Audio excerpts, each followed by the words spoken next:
सगन भैरन जहिड़ो वरी को न मिलंदई।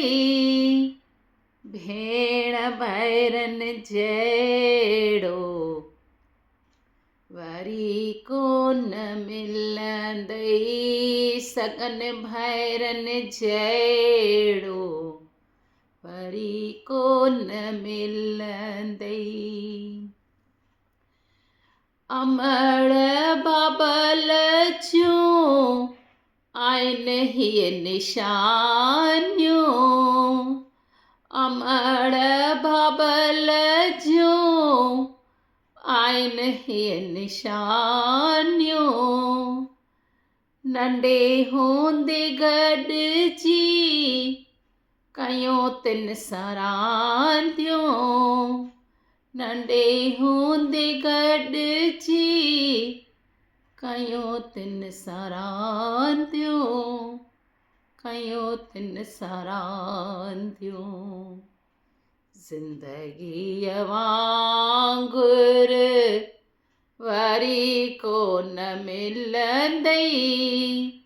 भेण भैरन जहिड़ो वरी को न मिलंदई। हिकिड़े अंगण में असां हो गुज़ारियो। हिकिड़े अंगण में असां हो गुज़ारियो। दुख सुख में गॾिजी असां हो निभायो।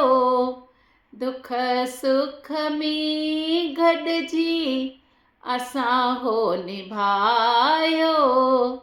असां हो निभायो।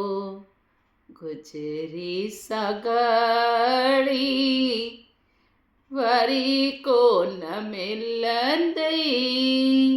गुज़री सगड़ी वरी को न मिलंदई। करे कुर्ब उन्हनि सां वरी को न मिलंदई। करे वठ कुर्ब उन्हनि सां वरी को न मिलंदई। सगन भैरन जहिड़ो वरी को न मिलंदई।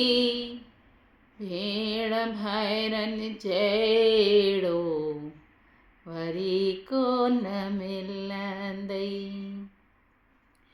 हिकिड़े गुलशन जा गुलड़ा असीं आहियूं।